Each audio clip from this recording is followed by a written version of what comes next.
Penentuan di arus balik.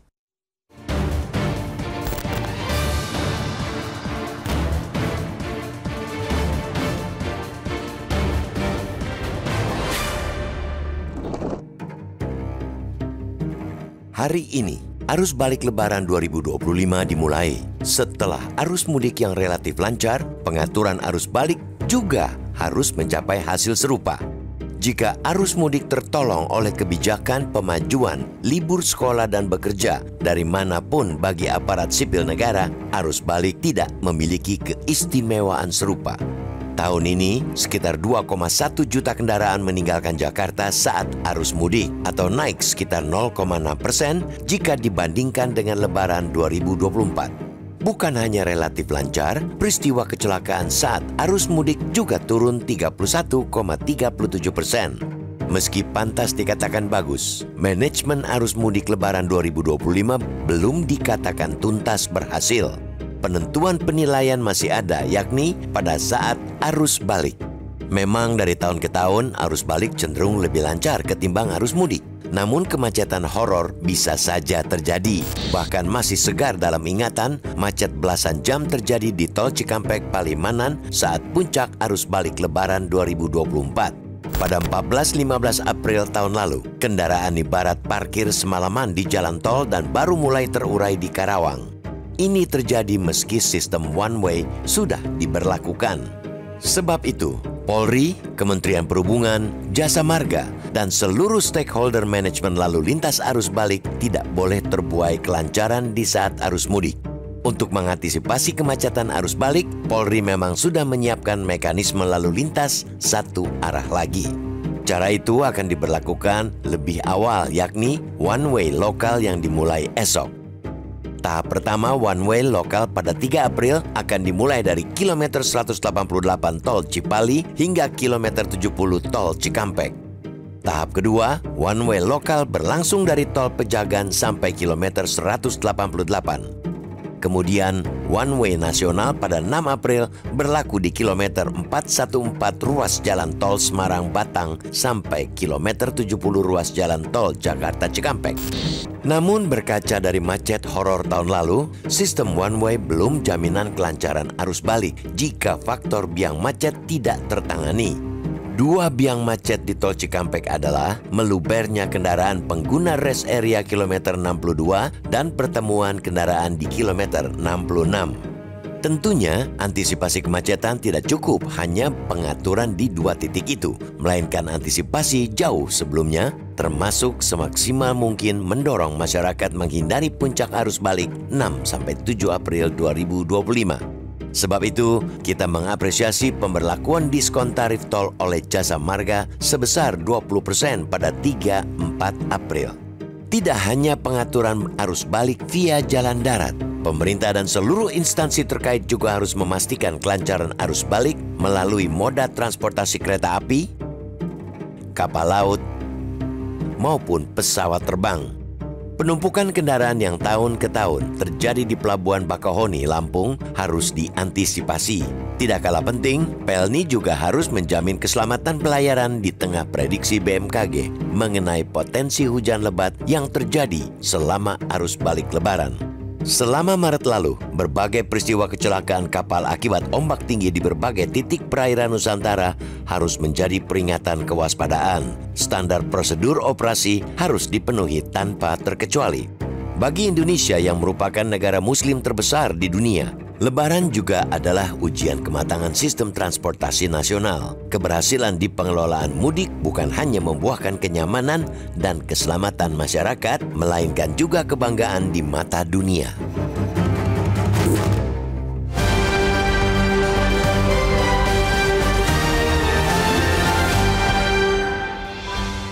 Di bagian berikut Anda bisa menyatakan pendapat Anda terkait editorial pagi ini. Pemirsa, untuk saat ini tetaplah bersama kami.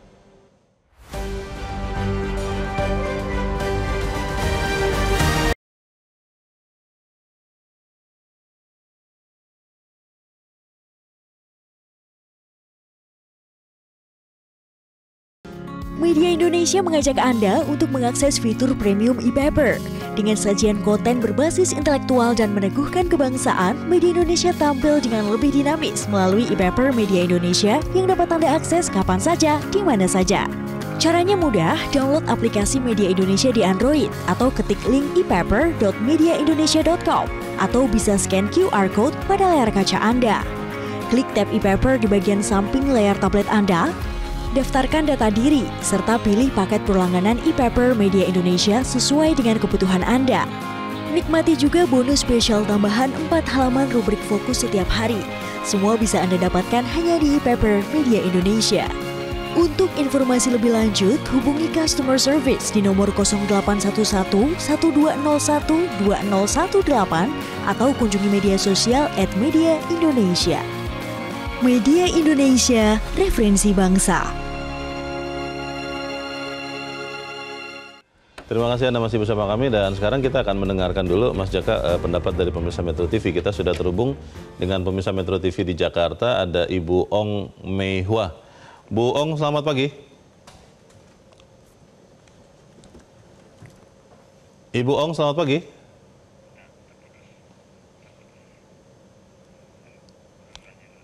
Kelihatannya masih belum tersambung, nanti mungkin kita akan coba kontak lagi. Mas Jaka, kalau melihat kesiapan, kita melihat para aparat itu sudah bersiap. Nah, tapi kembali lagi pertanyaannya kepada pemudiknya sendiri. Apakah memang kesadaran untuk menjaga keamanannya, terutama keamanan ya, itu memang sudah ada sehingga yang tadi Mas Jaka sampaikan sebelum kita jeda bahwa pemudik juga harus mengatur waktu kepulangannya, itu juga akan tetap dilakukan karena konon katanya orang Indonesia itu aji mumpung, mumpung masih ada waktu bersama keluarga, bersama orang tua, ya kita mentok-mentokin begitu. Bagaimana tuh Mas? Iya, kalau sekali lagi pemerintah kan sudah mengatur ya. Sebelum arus mudik kan aparatur sipil negara kan bisa bekerja di mana saja. Jadi tidak menumpuk ketika puncak arus mudik, begitu juga ketika arus balik. Jadi semestinya ya tidak semuanya harus kembali tanggal 6 atau tanggal 7. Meskipun tanggal 8 itu sebagian besar sudah harus mulai melakukan aktivitas kembali kan. Jadi ini manajemen mudik maupun manajemen arus balik itu tidak hanya tergantung pada pemerintah, tetapi juga bergantung kepada masyarakat. Oke, Mas Jaka, kita akan coba hubungi lagi pemirsa Metro TV di Jakarta. Kita sudah tersambung dengan Ibu Ong Mei Hua. Ibu Ong, selamat pagi.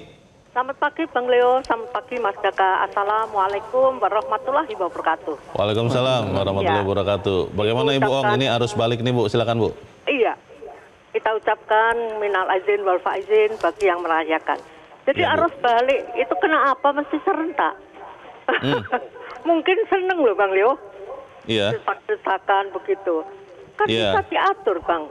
Kalau kita mau mudik, apalagi sekarang ada VSA kan, tidak buru-buru, tidak di tanggal 6 dan 7 kata Mas Jaka tadi.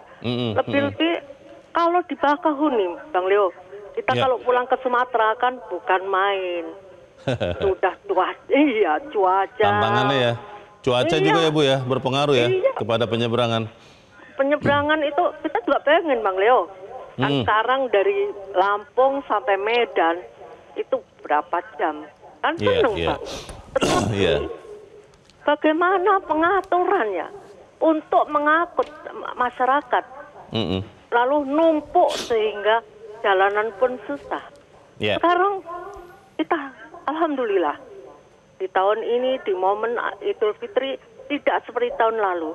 Kecelakaan juga menurun Bang Leo dengan kesadaran, ya kan?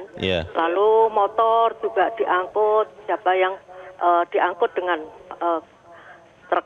Lalu kita syukurin, kita support pemerintah untuk mengatur.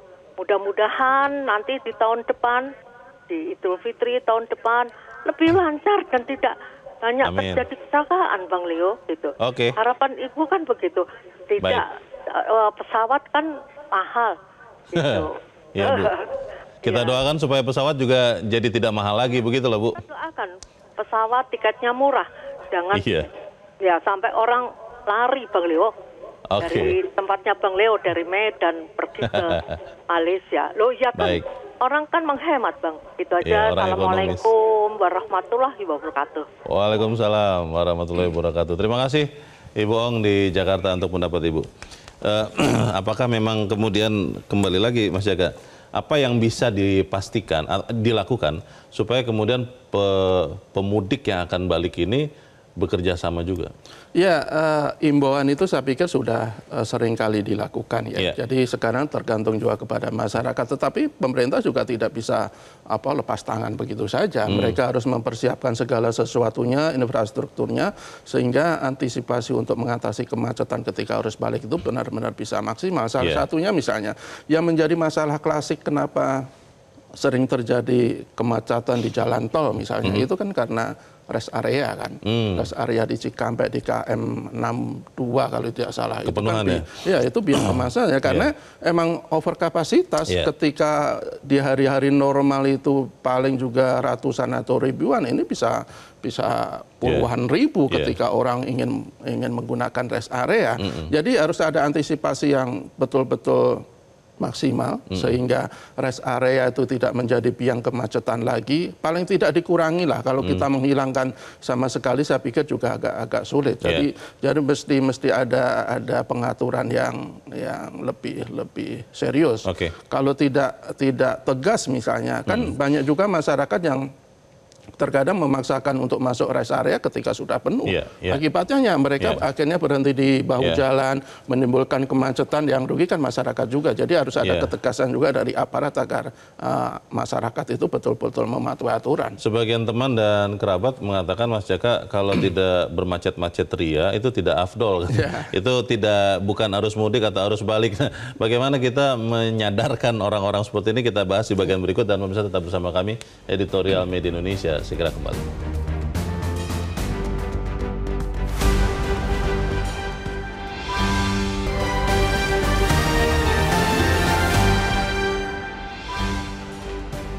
Terima kasih pemirsa, Anda masih bersama kami dan kita ada di bagian akhir dari diskusi kita pagi ini. Mas Jaka, bagaimana kita menyadarkan ya teman-teman dan kerabat kita yang masih merasa bahwa kalau mudik dan balik itu tidak macet, kurang pas begitu. Bagaimana Mas Jaka? Iya, saya juga berkali-kali dulu mudik kan ke Jawa Tengah.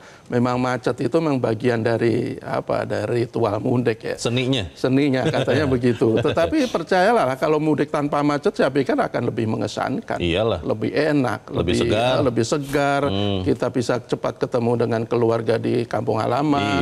Kita bisa cepat kembali ke kota-kota untuk memulai aktivitas dengan fisik yang lebih bugar, tidak stres di jalan. Jadi saya pikir kesadaran seperti ini juga harus ada dalam diri masyarakat. Tapi kita juga tetap menurut pemerintah untuk terus memperbaiki manajemen pengelolaan arus mudik dan arus balik. Kalau kita lihat sekarang mungkin kenapa tidak terlalu macet, ya bisa jadi karena terbantu dengan penurunan jumlah pemudik. Kalau versinya Kementerian Perhubungan itu kan ada sekitar penurunan hampir 50 juta orang. Itu data yang ada misalnya. Itu untuk angkutan bus antar kota atau antar provinsi itu turun 10,2%. Pesawat turun 6,8%. Kapal laut turun 4,8%. Pengguna jalan tol itu sebenarnya secara total juga menurun. Meskipun ada beberapa ruas yang mengalami peningkatan, khususnya Jakarta-Bandung itu meningkat, tapi yang lain itu agak-agak turun meskipun tidak terlalu signifikan. Jadi harus ada manajemen yang lebih rapi lagi, lebih maksimal lagi, sehingga arus mudik dan arus balik tahun depan itu lebih lancar lagi, lebih nyaman lagi, lebih aman lagi. Ini kan tugas pemerintah. Saya pikir pertaruhan pemerintah itu juga ada dalam pengelolaan arus mudik. Ketika terjadi kemacetan, apalagi ketika tahun berapa waktu itu ada tragedi Brexit waktu itu kan citra pemerintah betul-betul buruk. Ketika pemerintah itu bisa mengelola arus mudik dan arus balik dengan baik, itu saya pikir kepercayaan publik terhadap pemerintah juga meningkat. Kita harap di arus balik ini kerjasama dari para pemudik juga bisa diberikan, kemudian juga arus balik bisa berjalan dengan lancar, dan kalau boleh tidak ada kecelakaan. Begitu ya Mas Jaka ya. Kita berharap seperti itu. Mas Jaka, terima kasih sudah hadir tempat ini. Selamat pagi Mas. Selamat pagi. Pemirsa, bagi Indonesia, negara dengan penduduk muslim terbesar di dunia, Lebaran bukan sekedar tentang sukacita, tapi menjadi ujian kematangan sistem transportasi nasional. Keberhasilan di pengelolaan mudik bukan hanya membuahkan kenyamanan dan keselamatan masyarakat, namun juga kebanggaan di mata dunia. Saya Leonard Samusi, terima kasih Anda sudah menyimak editorial Media Indonesia untuk pagi ini. Terus jaga kesehatan Anda, terus jaga nurani Anda. Selamat pagi, sampai jumpa.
Jelajahi cara baru mendapatkan informasi. Download Metro TV Extend sekarang.